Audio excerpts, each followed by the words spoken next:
வணக்கம் மின் தொலைக்காட்சி நேயர்களே, வணக்கம். செய்திகளும் நிஜங்களும் நிகழ்ச்சிக்கு உங்களை வரவேற்கின்றோம். நேற்று பார்த்தீங்கன்னாங்க 2 நாளுக்கு முன்பு நடந்த ஒரு சம்பவம். அதாவது திமுக கொடி கட்டிய காரில் பெண்களை துரத்திய வாலிபர்கள், அது மிக பரபரப்பாக நேற்று எல்லா தொலைக்காட்சிகள்லையும் ஒளிபரப்பப்பட்டது. என்ன முக்கியமான காரணம்னா, அந்த ஈசிஆர் சாலையில வந்து ஒரு பெண்மணி தன் நண்பர்களோட முட்டுக்காட்டுல இருந்து கிளம்பியிருக்காங்க.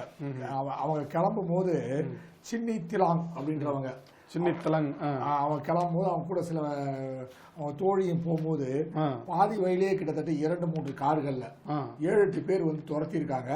துரத்திட்டு பாதி தூரத்திலே போகும்போது காரை குறுக்க அந்த அவங்க காரை நிறுத்தி ஒரு வாலிபர் வந்து துரத்தி வந்து கண்ணாடியில அடிக்கிற மாதிரி காட்சிகள்லாம் நேற்று வெளிவந்தது. இது குறித்து அந்த பெண்மணி வந்து அந்த காவல்துறைக்கு போய் கம்ப்ளைண்ட் பண்ணும்போது, இந்த நேரத்துல ஏமா நீங்க எல்லாம் வெளியே நீங்க அந்த நேரத்துல வெளில போறீங்க அப்படின்னு சொல்லி காணத்தூர் காவல் நிலையத்தார் வந்து இந்த மாதிரி வந்து சொல்லி இருக்காங்க. ஊரே கெட்டு போய் கிடக்குதுமா அப்படின்ட்டு அவரே சொல்லியிருக்காரு போட்டு இருக்கு. அதுக்கப்புறம் அந்த வழக்கை அவங்க எடுக்கலையா. ஆனா இந்த காட்சியிலே அவங்க சமூக வலைதளங்களை பதிவு செய்த போறது மிகப்பெரிய பரபரப்பு. அப்படிங்கிறது என்ன அப்படின்னா, அந்த காட்சி தாங்க ரொம்ப பரபரப்பு. அதாவது அவங்க சாலையில போயிட்டே இருக்கிறாங்க, அவங்களை கிராஸ் பண்ணி போற அந்த வாலிபர்கள் வந்து என்ன பண்றாங்கன்னா, கார்ல போற வாலிபர்கள் இந்த கார்ல பெண்கள் இருக்காங்கன்னு தெரிஞ்ச உடனே அவங்க என்ன நினைப்புன்னு தெரியல, போய் நடு ரோட்ல குறுக்க வண்டியை நிறுத்திட்டு ஆமா குடுக்குடுன்னு ஓடி வந்து அந்த பெண்கள் அந்த காரை வந்து ஜன்னலை வந்து தட்டி இருக்காங்க, கண்ணாடியை வந்து தட்டி இருக்கிறாங்க. தட்டின உடனே இவங்க பயத்துல என்ன பண்ணீங்க, ஏற்கனவே வந்து கார் கண்ணாடி எல்லாம் மூடிட்டாங்க. மூடிட்டு அதை வீடியோ எடுத்து ஒரு பாதுகாப்புக்கு வீடியோ எடுத்து வச்சு இது பண்ணிருக்கிறாங்க. அதோட எல்லாம் இந்த நடு ரோட்ல இது பண்ணவங்க வந்து தொடர்ந்து அவங்கள போய் மிரட்டி வந்து இது பண்ணிருக்கிறாங்க. வந்து அவங்க வீடு வரைக்குமே போயிருக்கிறதா வந்து அவங்க சொல்றாங்க. இது சம்பந்தமா தான் அவங்க கடந்த 26ஆம் தேதி, இது வந்து 25ஆம் தேதி அதிகாலை நடந்திருக்கு. 26ஆம் தேதி வந்து சின்னி திலங்கு வந்து போய் வந்து காணத்தூர் காவல் நிலையத்துல புகார் அளிச்சிருக்காங்க. அதை ஒட்டி தான் நீங்க சொன்னதுல நீங்க எதுக்கு அந்த நேரத்துல போனீங்க. அதுக்கப்புறம் நேத்து காவல்துறை என்ன சொல்லிருக்குன்னா, அவங்க வந்து அந்த காரை உரசிட்டு போயிட்டாங்க, அதனால வந்து பிரச்சனை கொடுத்துருக்காங்க. அதுக்கும் அவங்க வீடியோ போட்டாங்க. நீங்க அப்படின்னா சிசிடிவி காட்சி வெளியிடுங்க. அதுக்கப்புறம் என்ன பண்ண, தனியார் தொலைக்காட்சியில அந்த பெண்மணியை தொடர்பு கொண்டு இது மாதிரி காவல்துறை சொல்லியிருக்கேன். இல்லவே இல்லைங்க, அது காவல்துறை சொல்லியிருக்காதுங்க. இல்லைங்க, அபிஷியலாவே அறிவிச்சிட்டாங்க காவல்துறை. இது மாதிரி நீங்க வண்டியை உரசிட்டு போன காரணத்தாலதான் அவங்க துரத்திட்டு பிடிச்சிருக்காங்கன்னா, இல்ல நீங்க சிசிடிவி காட்சியை பாருங்க திருப்பி அந்த பெண்மணி தொலைபேசியிலே சொல்றாங்க செய்தியாளர்கிட்ட. சார் அவங்க பார்த்தாங்க சொல்றாங்க, மேடம் காவல்துறை சொல்லிட்டு கண்டிப்பா கொடுத்திருக்காது அப்படின்னு அவங்க நம்பிட்டு இருக்காங்க. ஆனா காவல்துறை இவங்களுக்கே தெரியாம வந்து அவங்க நம்ம எல்லாம் இங்க இருக்காங்க, நீங்க போய் பேசிங்க அப்படின்ட்டாங்களா. ஏற்கனவே பல விவகாரங்கள் அந்த எஃப்ஐஆர் அவங்க பாதிக்கப்பட்ட நபர்களோட வெளியாகுது கூடாது அப்படின்னு சொல்லி ஒரு தகவல் இருக்கு நேரத்துல. நீங்க மறுபடியும் காவல்துறை இந்த மாதிரியான வேலைகளை பண்ணும்போதுதான் மக்களுக்கு உள்ளபடியே ரொம்ப வந்து வேதனையா இருக்கு, பயமாவும் இருக்குது அப்படின்னு. அவங்களே பாலியல் தொல்லைக்கு ஆளாடுவோம்னு பயந்து ஓடுறாங்க. அவங்க வந்து அந்த நேரத்துல வந்து இவங்களுக்கு இங்கதான் இவங்க முகவரி அப்படின்னா மீடியாக்கள் வந்து அவங்க செய்தி சேகரிக்கன்னு போவாங்க. அதை குற்றவாளிகள் பார்த்து தெரிஞ்சு திருப்பி மறுபடியும் வந்து பல்வேறு விவகாரங்களுக்கு ஆளாக்குற மாதிரிதான் அது இருக்குது அப்படின்னா, அதை ஒட்டி வந்து பொதுமக்கள் வந்து தங்களுடைய கருத்துக்களை வெளியிட்டு இருக்கிறாங்க. அதுல என்ன சொல்றாங்க அப்படின்னா வந்து என்னன்னா, ஒவ்வொரு ஏரியா பொறுத்து வந்து அந்த பெண்களுக்கான பாதுகாப்பு இருக்கும், பாதுகாப்பு வந்து மாறுபடுது அப்படின்றாங்க. உள்ளபடியே அது வந்து ஏற்றுக்கொள்ளக்கூடிய விஷயமா இருந்தா கூட வந்து இப்ப வந்து டி நகர் போன்ற முக்கியமான இடங்கள்லாம் வந்து பாத்தீங்கன்னா வந்து 11 மணி 12 மணி வரையும் பெண்கள் வந்து உணவகங்களுக்கு போறது இந்த மாதிரி அவங்களுக்கு ஓரளவுக்கு வந்து பாதுகாப்பா தான் இருக்காங்க. ஆனா அவங்க என்ன சொல்றாங்கன்னா, இதே வந்து கொஞ்சம் புறநகர் உள்ள அப்படி போனோம் அப்படின்னா, பெரம்பூர் அந்த மாதிரி போனா அங்க பெண்களுக்கு பாதுகாப்பே இல்லை அப்படின்னு சொல்லி வந்துதான் அவங்க இது பண்றாங்க. அதோட என்ன அப்படின்னா வந்து ஊருக்கு ஒதுக்குப்புறமா இருக்கிற வந்து அந்த டாஸ்மாக் கடைகள் இந்த நகர்ப்புற மையங்கள்லயே வச்சீங்கன்னா இது போன்ற விவகாரங்கள் தொடர்ச்சியா வரதான் செய்யும் அப்படின்னு சொல்லி வந்துதான் இது பண்றாங்க. போதை ஆசாமிகளாலதான் இந்த மாதிரியான விவகாரங்கள் ரொம்ப அதிகமாகுது, போதை தான் அதுக்கான காரணமா இருக்குது, மையமா இருக்கு அப்படிங்கறதா எல்லாருடைய கருத்தும் இருக்குது. அதுல வந்து இந்த மாதிரியான கருத்து கேட்புகள்லாம் இது பண்ணும்போது தயவுசெய்து புகைப்படங்களை வெளியிட்டுறாதீங்க அப்படின்றாங்க. அதுக்கெல்லாம் காரணம் என்னன்னு பார்த்தா, அவங்க புகைப்படங்களை கண்டுபிடிச்சு எங்க என்ன ஏது எங்களுக்கு எதிராக நீங்க கருத்து சொல்லுவீங்களா அப்படின்னு சொல்லி நாளைக்கு அவர்களுக்கும் ஏதாவது வந்து பிரச்சனை வந்து விடும் அப்படிங்கறதுனாலதான் வந்து எங்க புகைப்படம் வேணாம் அப்படின்றாங்க. அதுக்கு இதெல்லாம் ஒரு சாட்சி அப்படின்றத வந்து சொல்றாங்க. பாதுகாப்பு இல்லை என்பதற்கு பாத்தீங்கன்னா ஆளுநர் ரவி அவர்களும் வந்து என்ன சொல்லியிருக்காங்கன்னா, எங்க பல்கலைக்கழகங்கள்ல வந்து அதிகமாக சான்றிதழ் வாங்க வருவது பெண்களா இருக்குது, 90% மாணவர்கள் தான் இதுல வந்து செயல்படுறாங்க, தங்க பதக்கங்களும் அவங்க தான் அதிகமா வந்துறாங்க, ஆனால் தற்போது பெண்களுக்கு பாதுகாப்பு இல்லாத சூழ்நிலை இருக்கிறது, நல்லா வந்து கிராமப்புறங்கள்ல பெற்றோர்கள் வந்து பெண்களை நல்லா வளர்த்தி நல்லா படிக்க வைத்து வேலை வாய்ப்புக்கு அனுப்பணும்னா எல்லா பகுதிகளிலும் அந்த பிரச்சனையா இருக்கு, சென்னையில பாதுகாப்பு இல்லை என கண்ணீரோடு கூறுகிறார்கள். ஆனால் படித்தாலும் நன்றாக வந்து செயல்பட்டாலும் கூட வேலை வாய்ப்பு என்று வரும்போது சென்னைக்கு வரும்போது அவர்கள் பாதுகாப்பு என்பது கேள்விக்குறியாகிறது என்று பெற்றோர்கள் வருத்தப்படுகிறார் என்று ஆளுநர் பதிவு செய்திருக்காங்க. ஆளுநர் மட்டும் இல்லைங்க, நேற்றுக்கு வந்து பாத்தீங்கன்னா வந்து அன்புமணி ராமதாஸ் முதற்கொண்டு, அண்ணாமலை முதற்கொண்டு, எடப்பாடி பழனிசாமி அவருக்கு முதற்கொண்டு இந்த விஷயத்தை வந்து எடுத்து ரொம்ப தீவிரமா பேசுறாங்க. அதுல என்ன சொல்றாரு எடப்பாடி பழனிசாமி அவர் என்ன சொல்றாரு அப்படின்னா வந்து, நாங்க வந்து யார் அந்த சார் அப்படிங்கும்போது வந்து ரொம்ப கோவப்பட்டீங்க, யார் இந்த பாருங்க இந்த யார் அந்த கார் அப்படிங்கிற மாதிரிதான் வந்து கேள்வி வந்துரும் போல, அப்படி சொல்லல இருந்தாலும் சொல்றாரு. அதாவது என்ன அப்படின்னா வந்து, நீங்க வந்து சட்டம் ஒழுங்கை தடுக்கிறதுக்கு எந்த முயற்சி எடுக்கல, அதோட என்ன அப்படின்னு பாத்தீங்கன்னா, இந்த கார்ல திமுக கொடி கட்டிட்டு போனா வந்து சட்டம் ஒழுங்கு பண்ணலாமா அப்படின்னு நீங்க அங்கீகாரம் தரீங்களா, ஏன் அவங்க மேல காவல்துறை நடவடிக்கை எடுக்கல, காவல்துறையில புகார் அளித்தாலும் வந்து நீங்க வந்து அதை வந்து கை நழுவி விடுறீங்க அப்படிங்கிற மாதிரிதான் வந்து அவர் நேற்றுக்கு வந்து கேள்விகள் வந்து அறிக்கையாளர். அதை ஒட்டி வந்து அண்ணாமலை அவர்களும் அதுதான் இது பண்ணியிருந்தாங்க. அதே நேரத்தில் வந்து அன்புமணி ராமதாஸ் அவர்களும் வந்து எப்படிங்க வந்து, அதாவது சென்னையின் வந்து அதாவது புறநகரோட பிரதான சாலை இது, அந்த சாலையில இந்த மாதிரி இது இருக்குன்னா நீங்க என்ன நடவடிக்கை எடுத்திருக்கீங்க, வெறுமனே வந்து டிராமா பண்ணாம வந்து உள்ளபடியே வந்து அவர்களுக்கு தகுந்த தண்டனை வாங்கி தரணும் அப்படின்ற மாதிரிலாம் வந்து குரல் எழுப்பி இருக்கிறாங்க.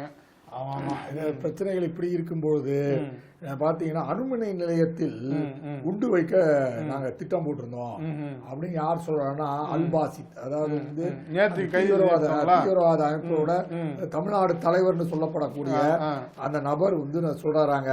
அல்பாசித் மற்றும் அவர் கூட்டாளிகள் இலங்கையில் 2019 ஈஸ்டர் நாளில் குண்டுவெடிப்பு நடத்தி தொடர் குண்டுவெடிப்பு, அதற்கு தலைமை தாங்கிய சஹ்ரான் ஆசிக் அவர் தலைமையில செயல்பட்டு வந்து வர்றாங்க. அதாவது ஆம்புலன்ஸ் டிரைவரா இருக்கிறாங்க, கார் டிரைவரா இருக்காங்க. இவர்கள் வந்து மிகப்பெரிய சதி திட்டங்களை வந்து வகுக்கிறார்கள் அப்படின்னு பார்க்கும்போது அங்க இருக்கிற கல்பாக்கத்தில் இருக்கக்கூடிய சர்ச்சில் நான் குண்டு வச்சிருவோம் அப்படின்னு பிளான் பண்ணிருக்காங்க. அப்படி சர்ச்சில் குண்டு வச்சிருந்தா ஈஸ்டர் மாதிரியே தான் ஈஸ்டர் இதுல தொடர்புடையவங்க தானே. அந்த குண்டு வச்சா கண்டிப்பாக அணுமின் நிலையம் வந்து அங்கே வந்து பாதிக்கப்பட்டு அந்த அணுமின் நிலையம் அந்த சேதத்துக்குள்ளானால் சுற்று வட்டாரத்தில் பல கிலோமீட்டர்ல பாதிப்புக்குள்ளாகும் என்பது ஏற்கனவே சொல்லப்பட்ட விஷயம். அதற்காக தான் இது போன்ற விஷயங்கள்லாம் வந்து சர்ச்சில் வச்ச, ஏன்னா நேர அணுமின் நிலையத்தில் வைக்க முடியாது இல்லையா, அதனால சர்ச்சில் வச்சு அந்த பாதிப்பு பகுதிகளுக்கு செல்லும் அப்படின்னு ஒரு மிகப்பெரிய சதி திட்டமே அம்பலமா இருக்குதுங்க. அப்படி இது பண்ணீங்கன்னா நேத்திக்கு வந்து திமுக நாடாளுமன்ற உறுப்பினர்கள் கூட்டம் வந்து அண்ணன் அறிவாலயத்தில் நடந்ததுங்க. அதுல என்ன அப்படின்னு பாத்தீங்கன்னா, இப்ப நம்ம இந்த அனைத்து கட்சி கூட்டம் நடக்குதா, அடுத்து வந்து 31 நாடாளுமன்ற கூட்டத்தொடர் ஆரம்பிக்குதுங்களா, அதை ஒட்டி திமுக எம்பிக்கள் எவ்வாறு அந்த கூட்டத்தில் செயல்பட வேண்டும் அப்படிங்கிற மாதிரி எல்லாம் விவாதிக்கப்பட்டது. விவாதத்துக்கு பிறகு ஒரு 6 தீர்மானங்கள் ஏற்றுனாங்க. அந்த 6 தீர்மானங்கள முக்கிய தீர்மானமா அப்படின்னு பாத்தீங்கன்னா, ஆளுநருக்கு நன்னடத்தை விதிகள் இது உருவாக்க வேண்டும் அப்படின்னு சொல்லி தீர்மானம் போட்டிருக்காங்க. அதுல என்ன சொல்றாங்க அப்படின்னு பாத்தீங்கன்னா, கவர்னர் ரவி மாநில அரசின் உரையை படிக்க மாட்டார், தமிழ்தாய் வாழ்த்தை சிறுமைப்படுத்துவார், சமஸ்கிருதம் ஹிந்தி புகழ் பாடுவார் அப்படின்னு சொல்லிட்டு வந்து தமிழகத்தின் வளர்ச்சியிலோ தமிழக மக்களின் நலனிலோ தமிழகத்தின் பண்பாடு கலாச்சாரத்திலோ அரசியலமைப்பு சட்டத்தின் மீதோ கவர்னருக்கு துளியும் நம்பிக்கை இல்லை, அவருக்கு இருக்கும் ஒரே ஆர்வம் வெகுஜன விரோத வலதுசாரி அரசியல் மட்டுமே அப்படின்னு சொல்லிட்டு, கவர்னராக இருப்பவர் தமிழரின் வளர்ச்சிக்கு முட்டுக்கடை போடும் விதமாக, அதாவது தமிழக அரசு வந்து கொண்டு வர அந்த மசோதாக்கள்லாம் வந்து உடனுக்குடன் வந்து இது பண்ண மாட்டேங்கிறாங்க. அதனால வந்து அந்த மசோதாக்களை உடனுக்குடன் இது பண்ணணும் அப்படின்னு சொல்லி அவருக்கு ஒரு கால நிர்ணயத்தையும் இது பண்ணணும். அதே மாதிரி வந்து இந்த மாதிரியான வந்து சிறுமைப்படுத்துறதுனால வந்து அவருக்கு வந்து ஆளுநருக்கு வந்து ஒரு நன்னடத்தை விதியை உருவாக்கணும் அப்படின்னு சொல்லி நேற்றுக்கு முக்கிய தீர்மானமா போட்டிருக்காங்க. அவர் எங்கெங்க தமிழ்தாய் வாழ்த்தை சிறுமைப்படுத்துறாரு அப்படிங்கிறாங்க. அவர் போற இடங்கள்லாம் தமிழ்தாய் வாழ்த்தையும் பாடிக்கிட்டு தானே இருக்கிறாரு. தமிழ் பேராசிரியர் வச்சு தமிழே கற்றுக்கொண்டிருக்கிறாருங்க. அவர் சொல்ற இன்னும் சில நாள்ல நான் வந்து ஃப்ளூயண்டா தமிழ்ல பேசுவாங்க மேடைகள்ல அப்படின்ற லெவல்ல அவர் வந்து தன்னோட திறமையை தமிழ் மூலமா வளர்த்து கொண்டுதான் இருக்கின்றார். அதே மாதிரி அதனால நீங்க வந்து அவரை வந்து சும்மா வந்து ஒன் சைடு பர்சனா வந்து காட்டாதீங்க அப்படின்னும் வந்து குற்றச்சாட்டு இருந்து கொண்டே இருக்கின்றது. அதே மாதிரி வந்து பாத்தீங்கன்னா வந்து தமிழக கலாச்சாரத்தையும் பண்பாடையும் மதிக்க மாட்டேன்றாங்க. அவர் போற இடங்கள்லாம் இங்க உள்ள வந்து ஆன்மீகத்தையும் கலாச்சாரத்தையும் சுதந்திரம் இங்க உள்ள சுதந்திர போராட்டத்தில் வந்து தியாகிகளையும் வந்து பேசுகிறார். தமிழகத்துல வந்து அதாவது வந்து சுதந்திர போராட்ட வரலாற்றில் தமிழகத்தில் பங்கு எவ்வளவு அப்படிங்கறதெல்லாம் அவர் எடுத்து கூறிக்கிட்டு தான் இருக்கிறாரு அப்படிங்கறத நம்ம சொல்ல வேண்டியிருக்கிறது. இருக்கின்றாரு. வள்ளலார் பெருமையை பேசுறாரு எல்லா பகுதிகளிலும். திருவள்ளூர் பெருமையை பேசி கொண்டுதான் இருக்கின்றார். அவர் சொன்ன திருவள்ளூர் கோயிலுக்கெல்லாம் போயிட்டு தான் இருக்கிறாரு.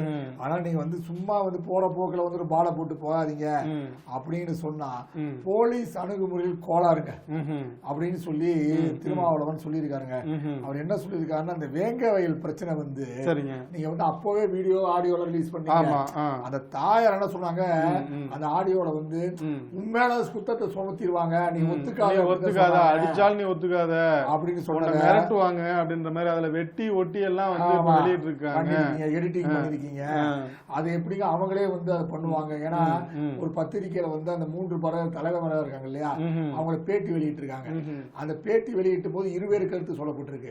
ஒண்ணு வந்து அந்த குற்றம் சாட்டப்பட்ட என்ன சொல்றாராம், ஏங்க நாங்க மலம் கழித்தால் எங்களுக்கு அந்த இதுல வந்து கலந்துருந்தோம்னா அங்க இருக்கிற சுற்று வட்டாரத்துல எங்க மக்கள் தானே இருக்கான், என் குழந்தைங்களும் அந்த தண்ணி தானே குடிக்கணும், நாங்க என்னங்க பண்ணுவோம், அது மாதிரி பண்ணுவோமா நாங்க அப்படின்னு கேட்க. அதுக்குதான் காவல்துறை என்ன சொல்றாங்க அப்படின்னா, இவங்க ஒரு காலத்துக்கு முன்னாடியே போய் அந்த உள்ள பகுதி மக்கள் எல்லாம் வந்து தண்ணி குடிக்காதீங்க அப்படின்னு சொல்லி சொன்னதாக வந்து காவல்துறை தரப்புல சொல்றாங்க. இவங்க இந்த தரப்புல ஒரு செய்தி எதுவா இருந்தாலும் வந்து வெளிப்படையா வந்து விவகாரங்கள் வெளில வந்தாதான் தெரியும். ஆமா, இளைஞர்கள் உணர்ச்சிகளை வந்து அரசியல் பயணத்துக்கு பயந்து கொடுத்துருக்க சீமான நீங்க மட்டும் இதுக்கு உபயோகப்படுத்துறீங்க, நீங்களும் இளைஞர்கள் உணர்ச்சிகளை வந்து அரசியல் தானே படிக்காதீங்க, கேஸ் வாங்குங்க, நீங்க பல்வேறு எவ்வளவு கேஸ் வாங்குறீங்களோ அவ்வளவு கெத்து உங்களுக்கு அப்படின்னு சொன்னது நீங்க தானே, ஆனா நீங்களும் உணர்ச்சிகளை வந்து தூண்டுறீங்கல்ல. ஈவேரான் வெங்காயம் தான் இந்த மண்ணில் காங்கிரஸ் ஆட்சியை வீழ்த்தியது. என்னங்க உங்க கூட்டணி கட்சியை நீங்க கலாய்க்கிறீங்க உட்கார்ந்து, காங்கிரஸை வீழ்த்தியது, சனாதன சக்தியை வேறொன்று விடாமல் தடுத்து கொண்டிருக்கின்றது அப்படின்னு சொன்னா, சனாதன தர்மத்தை நீங்கள் எந்த கும்பான நினைத்தாலும் வந்து தடுக்க முடியாது அப்படின்றத கவர்னர் போன்ற எல்லாமே சொல்லிக் கொண்டிருக்கிறார்கள். அது வளர்ச்சியை நோக்கி தான் இருக்கிறது. சனாதன தர்மம் உங்க கட்சியை சேர்ந்த பலருமே கோயிலுக்கு போய் சாமியை கும்பிட்டு 63 போயிட்டு தான் வந்துட்டு இருக்காங்க. இதை எப்படி நீங்க சனாதனத்தை ஒழிக்க முடியும்? சனாதனம் என்பது 1000 ஆண்டுகள் இல்லை, இது கல் தோன்றா மண் தோன்றா காலத்திலிருந்து இருக்கக்கூடிய சனாதனம், அதையும் அழித்து விட முடியாது அப்படின்னு தான் நம்ம அவர் வந்து கவர்னர் போன்றவங்க எல்லாமே அவருக்கு மறைமுகமா சொல்லி கொண்டிருக்கிறதுனாலதான் ஸ்டாலின் அவர்கள் வந்து அவர் நீக்கணுன்றார். இது ஒரு புறம் இருந்தா கூட வந்து நேத்திக்கு வந்து ஸ்ரீஹரிகோட்டாவில இருந்து இந்தியாவின் அதாவது இந்தியா நிறுவனமான இஸ்ரோவோட 100வது ராக்கெட் வந்து வெற்றிகரமாக விண்ணில் ஏவப்பட்டதுங்க. அது ஒரு நேற்றுக்கு வந்து ஒரு மகிழ்ச்சியான செய்தியாக பார்க்கப்பட்டது. என்ன அப்படின்னு பாத்தீங்கன்னா, ஏற்கனவே நம்ம நாட்டுல வந்து தகவல் தொடர்பு அதாவது புவி கண்காணிப்பு உள்ளிட்ட பல்வேறு சேவைகளுக்கு வந்து பிஎஸ்எல்வி ராக்கெட் மூலமா நிறைய வந்து அனுப்பப்பட்டிருந்தாலும் வந்து இஸ்ரோ மூலமா அனுப்பப்பட்டிருந்தாலும் வந்து நாட்டின் தரை வழி கடல் வழி போக்குவரத்து வான்வழி போக்குவரத்துக்கும் பாதுகாப்பு ஒதுக்க IARNSS எனப்படும் வந்து இந்திய மண்டல வழிகாட்டுதல் செயற்கைக்கோள் அமைப்பு உருவாக்கி கடந்த 2013 இருந்து 18 வரைக்கும் கிட்டத்தட்ட ஒரு 8 வழிகாட்டுதல் செயற்கைக்கோள் வந்து நம்ம விண்ணில் அனுப்பியிருக்காங்க இந்தியா சார்பா. அதுல என்ன அப்படின்னு பாத்தீங்கன்னா, இதுல வந்து நம்ம நாட்டுக்கு தனி வழிகாட்டி அதாவது நாவிக் தொழில்நுட்பம்ன்றாங்க, அது வந்து செயல்பாட்டு இருக்கு. அதாவது அமெரிக்காவில் ஜிபிஎஸ்ன்னு இருக்கா, அந்த ஜிபிஎஸ் தொழில்நுட்பம் மாதிரி இந்தியாவிற்கு தனியா வந்து நாவிக் தொழில்நுட்பம் அப்படின்னு சொல்லி இருக்குது. இந்த நாவிக் தொழில்நுட்பம் தான் வந்து IRNSS 1G செயற்கைக்கோளுக்கு மாற்றா வந்து NVS 1 செயற்கைக்கோள் ஏற்கனவே 2023 அனுப்பிச்சிருந்தாங்க. அதுல இப்ப மேம்பட்டதா வந்து இப்ப வந்து அனுப்பிச்சிருக்கிறாங்க. நேத்திக்கு வந்து செயற்கைக்கோள் அந்த அனுப்புனது தான் வந்து 100வது ராக்கெட்டுங்க, இஸ்ரோவோட 100வது ராக்கெட். கிட்டத்தட்ட என்ன அப்படின்னு பாத்தீங்கன்னா, நேத்திக்கு கிட்டத்தட்ட ஒரு 6:23 மணி அளவில் வந்து அந்த ராக்கெட் விண்ணில் ஏவணும்னு கிட்டத்தட்ட ஒரு 19 நிமிடங்களுக்கு பிறகு 320 கிலோமீட்டருக்கு புவி வட்ட பாதையில் வந்து வெற்றிகரமா நிலைநிறுத்தப்பட்டதுங்க. அதுல பல்வேறு வந்து உயர் தொழில்நுட்பங்கள்லாம் அந்த செயற்கைக்கோள்ல பொருத்தப்பட்டிருக்கு. இதன் மூலமா வந்து என்ன அப்படின்னு பாத்தீங்கன்னா, அதாவது தரை கடல் வான்வெளி போக்குவரத்தை கண்காணிக்க முடியும். பேரிடர் காலங்களில் வந்து வானிலை தொடர்பான துல்லியமான தகவல்களை பெற முடியும். அப்புறம் வந்து அதிக மகசூல் தரக்கூடிய அந்த நிலங்களா அதெல்லாம் கண்டுபிடித்து அது வந்து இப்போ விவசாயிகளின் பயன்பாட்டிற்கு உதவும் அப்படின்ற மாதிரி இது பண்ணியிருக்காங்க. இதுவரைக்கும் 100 அதாவது வந்து ராக்கெட் ஏவப்பட்டிருந்தாலும் அதுல 91 வந்து வெற்றியும் 9 தோல்வியும் வந்து இஸ்ரோ சார்பா வந்து இதாக இருக்குதுங்க. கிட்டத்தட்ட வந்து 91 வெற்றிங்கிறது ரொம்ப வரலாற்று சாதனை தான், பெரிய சாதனை அப்படின்ற மாதிரி இது பண்ணா. அடுத்து இன்னும் 5 ஆண்டுகளை இதே மாதிரி 100 ராக்கெட்டுகளை ஏவுவதற்கு தான் நாங்கள் வந்து இலக்கா வச்சிருக்கிறோம் அப்படின்னு சொல்லி வந்து நம்ம புது இஸ்ரோ தலைவர் நாராயணன் அவர் வந்து தகவல் தெரிவிச்சிருக்கிறாருங்க. அதுல பாத்தீங்கன்னா அதாவது இனி இது வந்து பூமியிலிருந்து குறைந்தபட்சம் 170 கிலோமீட்டர் தூரமும் அதிகபட்சம் 36,577 கிலோமீட்டர் தொலைவிலும் அது வந்து சுற்றுப்பாதையில சுற்றி வருவாங்க. அது மட்டும் இல்ல 1500 அதாவது தெற்காசியாவோட 1500 கடல் மற்றும் எல்லை பகுதிகளை கிலோமீட்டர் எல்லை பகுதிகளை கண்காணிக்கப்பட்டு மலைப்பகுதிகள் பாலைவனங்கள் போன்ற தகவல் தொடர்பு வசதியற்ற பகுதிகளில் GPS முழுமையான தகவல்கள் தராது. ஆனால் தெற்காசிய எல்லை உட்பட்ட அனைத்து பகுதியிலும் 20 கிலோமீட்டர் தூரத்திற்கு துல்லியமான தகவலை நாவிக் தொழில்நுட்பம் வழங்கும் அப்படின்னு சொல்லியிருக்காங்க அவங்க. அப்படி சொன்னோன்னே அந்த நாவிக் தொழில்நுட்பம் அதெல்லாம் வந்து விவசாயிகளுக்கு நேத்திக்கு வந்து ஒரு விவகாரம் தான் இருக்குதுங்க.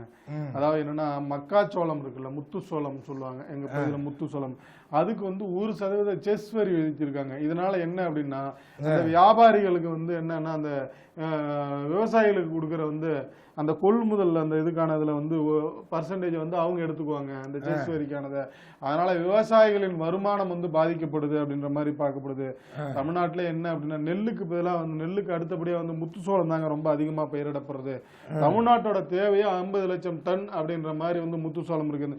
இந்த முத்துசோளம் எதுக்கு அப்படின்னா அந்த கோழி அந்த தீவனங்களுக்கெல்லாம் வந்து பயன்படுத்துவாங்க.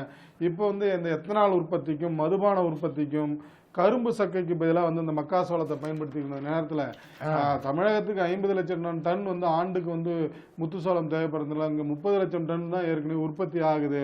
மீதி எல்லாம் வந்து பக்கத்து மாநிலங்கள் அண்டை மாநிலம் ஆந்திரம் கர்நாடகா இந்த மாதிரி வந்து பீகார் உள்ளிட்ட மாநிலங்கள்லேருந்து பெறப்பட்ட நிலையில் நீங்கள் இந்த 1% செஸ் வரி விதிச்சிங்கன்னா ஏற்கனவே அவங்க விவசாயம் வந்து பாதிக்கப்படுது அப்படின்னு சொல்லி மாற்றுத் தொழிலை தேடி ஓடுற நேரத்தில் இந்த மாதிரியான செஸ் வரிகள் விதிச்சிங்கன்னா அந்த மக்காச்சோளை வியாபாரிகள் விவசாயிகளும் பாதிக்கப்பட்டு மாற்றுத் தொழிலை தேடுவாங்க, விவசாயிகள் பாதிக்கப்படும் அப்படிங்கிறது தான் வந்து கவலையாக இருக்குது.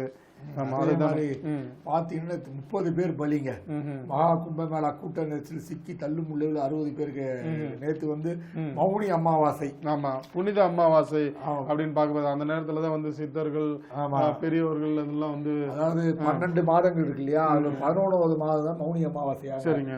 அப்போ வந்து அங்க நீராடினால் பாவங்கள் கழிக்கப்பட்டு புண்ணியங்கள் போட்டு மோட்சம் கிடைக்கும் அப்படின்னு ஒரு எதிர்பார்ப்பு இருக்கு. முனிவர்களும் சித்தர்களும் அந்த நேரத்துலதான் வந்து அவங்க வந்து இது பண்ணுவாங்க அப்படிங்கிறது முக்கியமா போனா இமயமலையில் வாசிக்கும் நாக சாதுக்கள் அவங்களாம் நேற்று தான் வந்து குளிக்கப்பாங்க. அதெல்லாம் வந்து அகரா மடாதிபதிகள் எல்லாமே நேற்று வந்து குளிப்பாங்க. அவங்க புனித நீராடின பிறகுதான் வந்து மற்றவங்க நீராடணுமா பக்தர்கள் அப்படின்னு இருக்கும்போது இது கொஞ்சம் குழப்பம் ஏற்பட்டு வருது. மக்களே முதல்ல பொதுமக்கள் கூடி அதிகமான நெருக்கலை ஏற்படுத்திய காரணத்தால வந்து சாதுக்கள் சாமியார்கள் எல்லாம் நேற்று குளிக்க முடியவில்லை அப்படின்னும் போது நேற்று வந்து இவர் வந்து முதல்வர் சொல்லியிருக்காரு கொஞ்சம் நீங்க கொஞ்சம் நேரத்தை தள்ளி வைங்க அப்படின்றத அவங்க நேரத்தை தள்ளி வச்சு பண்ணிருக்காங்க. இருந்த போதும் கூட்ட நெரிசல் ஏற்பட்டிருக்கு. அதை பாத்தீங்கன்னா இது வந்து இதே மாதிரி மௌனி அமாவாசை வந்து 1954 300 பேர் 800 பேர் பலியாயிருக்காங்க. 1954 அதுக்காக 86 வந்து 200 பேர் உயிரிழந்திருக்கிறார்கள். அதே மாதிரி வந்து 39 பேர் 2003 உயிரிழந்திருக்காங்க. 2013 45 பேர் உயிரிழந்திருக்காங்க.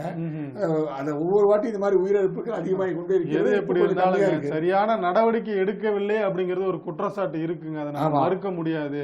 என்ன காரணம் அப்படின்னா இந்த நாள் வந்து புனிதமான நாள் அப்படிங்கும் போது மக்கள் அதிகம் கூடுவார்கள் அப்படிங்கிறது எதிர்பார்க்கப்பட்ட நேரத்துல தகுந்த பாதுகாப்பு நடவடிக்கைகள் எடுத்திருக்கணும், தகுந்த முன்னேற்பாடுகளை எடுத்திருக்கணும் ஒரு பக்கம் இருந்தாலும் கூட வந்து கூட்டம் அதிகமாக. அதன் பிறகு என்ன அப்படின்னா இது வந்து மக்கள் என்ன அப்படின்னா அந்த திரிவேணி சங்கமத்துல தான் குளிச்சாதான் வந்து இங்க எப்படி மகாமக கும்பகத்துல இந்த நேரத்துல அந்த மாதிரி பண்ணுவாங்க. அதே மாதிரி வந்து அந்த திரிவேணி சமூகத்துல ஒரே நெருக்கடியா போனதுனாலதான் இந்த விளைவுகள் ஏற்பட்டது அப்படின்னு. அதன் பிறகுதான் வந்து யோகி ஆதித்யநாத் என்ன பண்ணியிருக்காரு அப்படின்னா நீங்க வந்து பிரக்யாராஜுக்கு வந்த பக்தர்கள் வந்து என்ன அப்படின்னா திரிவேணி சங்கமத்தை நோக்கி செல்ல வேண்டாம், அங்கங்க கங்கை படிக்க உங்க ஏரியாவிலேயே வந்து அந்த கங்கை படிக்கத்துறையிலே அங்கேயே இது பண்ணலாம், நீங்க புனித நீராடுங்கள், அதற்கான வசதிகள் ஏற்பாடுகள் எல்லாம் பண்ணி தந்திருக்கோம் அப்படின்னு சொல்லி இது பண்ணி வந்து தான் இது பண்ணியிருந்தாங்க. அதை ஒட்டி தான் நேற்றுக்கு கிட்டத்தட்ட பிரதமர் வந்து இந்த சம்பவம் நடந்ததுமே கிட்டத்தட்ட ஒரு 4-5 முறை வந்து யோகி ஆதித்யநாத் தொடர்பு கொண்டு என்ன நடவடிக்கைகள் எடுத்திருக்கீங்க என்ன அப்படின்னு சொல்லி நிலைமையை வந்து கட்டுக்குள் கொண்டு வர அவரும் வந்து உத்தரவிட்டிருக்காரு என்பதை நம்ம பார்க்க முடியும்.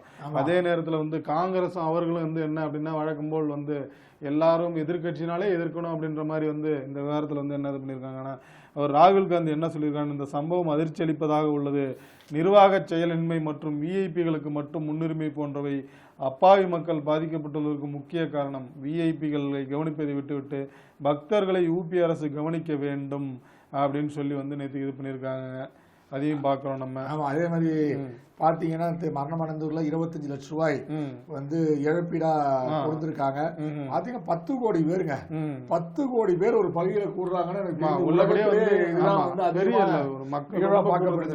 பல்வேறு வெளிநாடுகளில் இருந்தெல்லாம் வந்து இது பண்றாங்கல்ல. நம்ம வந்து அதுல என்ன பண்ணாங்கன்னா பிஜேபி காரங்க என்ன பண்றாங்க, முந்தானத்து ஒருத்தர் பிரகாஷ் ராஜ் வந்து குளிக்கிறாரு, என் புனிதத்தை நான் பாவத்தை பழிகிறேன் அப்படின்னு சொல்லிட்டு ஒரு போட்டோ போட்ட மாதிரி போட்டாங்க. அது உண்மையாலுமே உண்மையான போட்டோ தான், ஃபேக் போட்டோ வாங்க.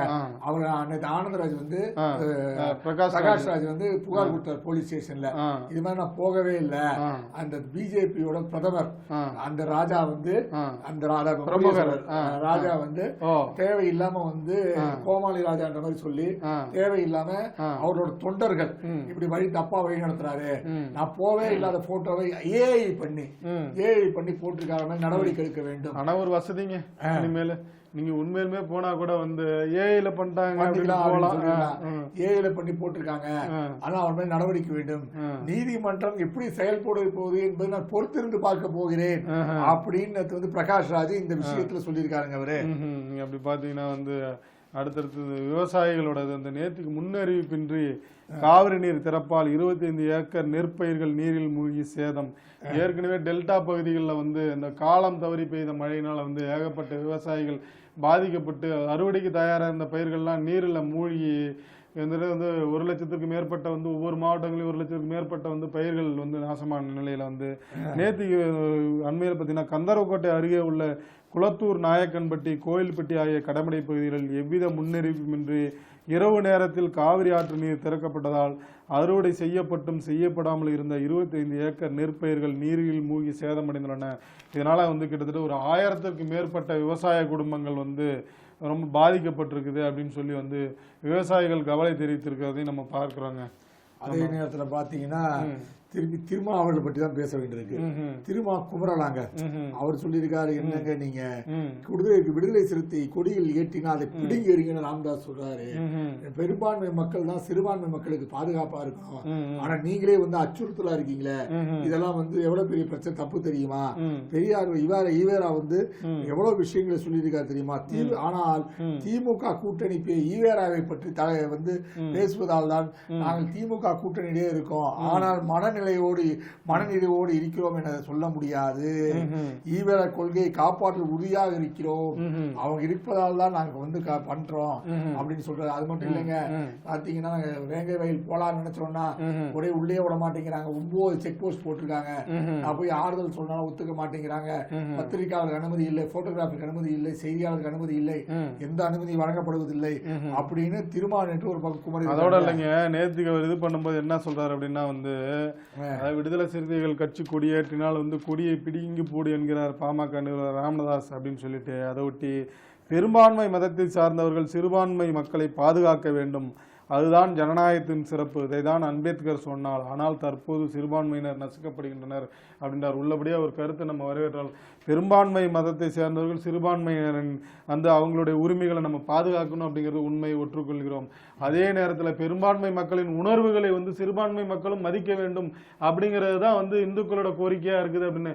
ஏன் அதை நம்ம சொல்றோம்னா திருப்பரங்குன்ற அந்த மலை விவகாரத்தை ஒட்டி இந்த விஷயத்தை நம்ம சொல்ல வேண்டி இருக்குது அப்படின்னு சொல்றோம். அதோட நேற்றுக்கு அவர் என்ன சொல்லியிருக்காருன்னா, இதே இந்த வந்து திக எதிர்க்கிறதோ இல்லையோ நான் எதிர்ப்பேன், திமுக எதிர்க்கிறது இல்லையோ நான் எதிர்ப்பேன், அப்படின்னு சொல்லி நான் சனாதனத்தை கடுமையாக எதிர்ப்பேன் அப்படின்னு சொல்லி இதை சொல்லியிருக்காரு. அதை ஒட்டி என்னன்னா 2 மாதங்களுக்கு முன் கூட வந்து என்னை பகடக்காய உருட்ட பார்த்தனர், ஆனால் சிறுத்தை சிக்கவில்லை அப்படின்னு சொல்லிட்டு இது பண்ணியிருக்காரு. என்னன்னா வந்து என்ன அந்த எல்லோருக்கும் பொதுவானவர் அம்பேத்கரா விஜய் இது பண்ணாங்கல்ல, அதை ஒட்டின விவகாரங்கள்ல தான் இருந்தாரு. நீங்க தான் முதல்ல போய் இது பண்ணீங்க, அப்புறம் நானும் சிக்கலே அப்படின்னு சொல்லி வெளில வந்தீங்க. இப்படிலாம் பார்த்தா திமுக கூட்டணியில் இருக்கிறோம், ஆனால் மனநிறைவோடு இருக்கிறோம் என்று சொல்ல முடியாது அப்படின்னு சொல்லிட்டு திமுகவோடு பயணிக்கும் போது விமர்சனங்கள் இல்லாமல் இல்லை, வழிகள் இல்லாமல் இல்லை, ஏமாற்றங்கள் இல்லாமல் இல்லை, ஆனாலும் ஈவேரா கொள்கைகளை காப்பதில் உறுதியாக இருக்கிறோம் அப்படின்னு சொல்லி நேற்று சொல்லியிருக்கிறாருங்க. அவரே சொல்லிட்டாரு, எனக்கு அதுல வந்து மன வருத்தங்கள் நிறைய இருக்குது. என்ன மன வருத்தங்கள் நமக்கு தெரியல, ஒருவேளை சீட்டு மன வருத்தமா அப்படிங்கிறது தெரியல, கொள்கை மன வருத்தமா அப்படிங்கிறது நமக்கு தெரியல.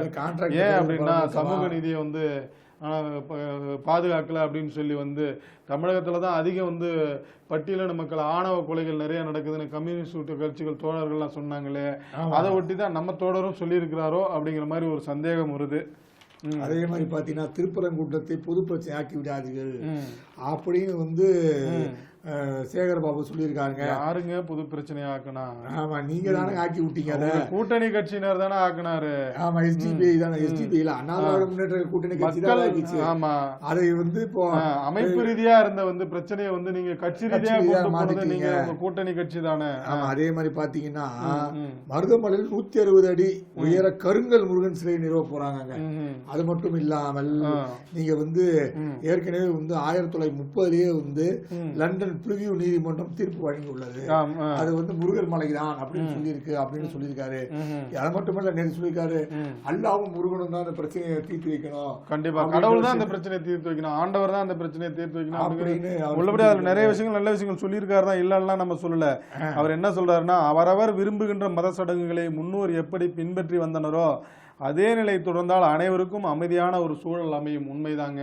முன்னோர்கள் என்ன நடவடிக்கையை பின்பற்றி வந்தனரோ அதை வந்து அனைவரும் வந்து பின்பற்றினா எந்த பிரச்சனைக்கும் வழியெல்லாம் அமைதியா இருக்கும் அப்படின்னா அதை தான் நாங்களும் சொல்றோம். திருப்பரங்குன்ற மலை பார்த்தீங்கன்னா வந்து நான் சுந்தரர் அப்பர் இவங்களெல்லாம் வந்து பாடல் பெற்ற தலம்.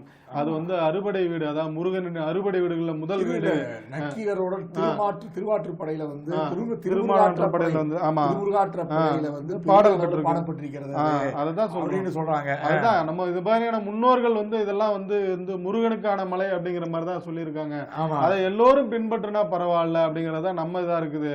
அதே நேரத்தில் அவங்க வழிபாடு நடத்தினா வழிபாடு நடத்தட்டும், பெரும்பான்மை மக்களின் உணர்வுகளையும் அவர்கள் புரிந்து கொண்டால் நல்லது அப்படிங்கறத நம்ம கதை தான் இருக்குது. கிறிஸ்தவர்களுக்கு 10.5% இடஒதுக்கீடு செய்ய வேண்டும் அப்படி சிறுபான்மை கமிஷன்ல வந்து சொல்லியிருக்காங்களாங்க. அவங்க என்ன சமணர் இடத்தை பாதுகாக்க வேண்டும், வேணா அவங்க சிறுபான்மை கமிஷன்ல புத்தர் சிலை புத்தர் விக்கிரகங்கள் வந்து அமைக்கப்பட வேண்டும் எல்லாம் சொன்னா கிறிஸ்தவர்களுக்கு 10.5% ஒதுக்கீடு செய்ய வேண்டும் சொல்லும் போதுதான் இதுல மிகப்பெரிய பிரச்சனை உருவாகிறது.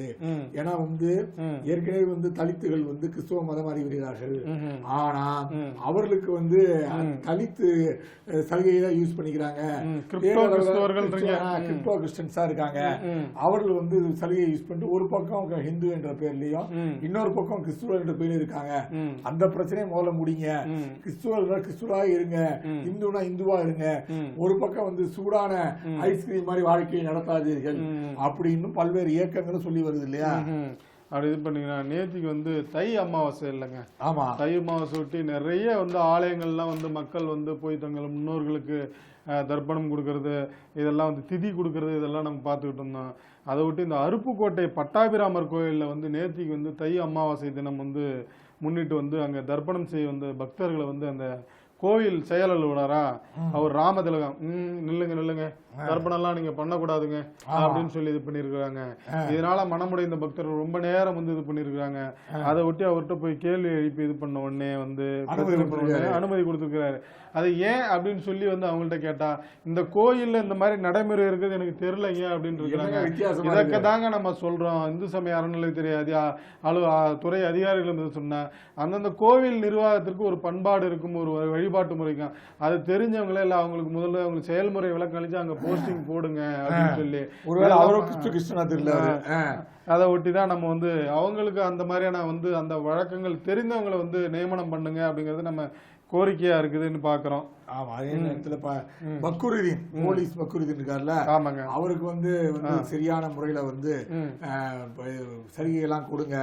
அவர் வந்து BA அரசியல் அறிவியல் பட்டம் பயின்று வருவதால் பக்ருதீனுக்கு செய்தித்தாள் மற்றும் புத்தகங்கள் வழங்கப்பட்டன அப்படின்னு சொல்லிதான் கூட அவங்க வந்து எனக்கு தனிமை செயல் அடைக்காதீங்க, எங்களுக்கு வந்து எல்லாம் கும்பலோட இருங்க, அப்புறம் குண்டு வைக்கிறதுலாம் பேச முடியும் அப்படின்றத முடிவு பண்ணிருக்காங்க. அதே நேரத்துல இன்னொன்னு பாத்தீங்கன்னா வந்து நேத்திக்கு வந்து நம்ம சொல்லியிருந்தோம் நம்ம நிகழ்ச்சியில வந்து அந்த காது கேளாதவர் வந்து மலேசியாவில போய் அவங்கள கண்டுக்கல அப்படின்னு சொல்லி இது பண்ணியிருந்தாங்கல்ல. அதன் பிறகு நேத்திக்கு வந்து துணை முதலமைச்சர் அவங்கள பார்த்து வாழ்த்து தெரிவிச்சிருக்கிற ஒரு செய்தியை நம்ம பாக்குறாங்க. செய்தியை பார்த்தது மிக்க மகிழ்ச்சி. மேலும் மீண்டும் நாளை சந்திப்போம். நன்றி, வணக்கம். நன்றி, வணக்கம்.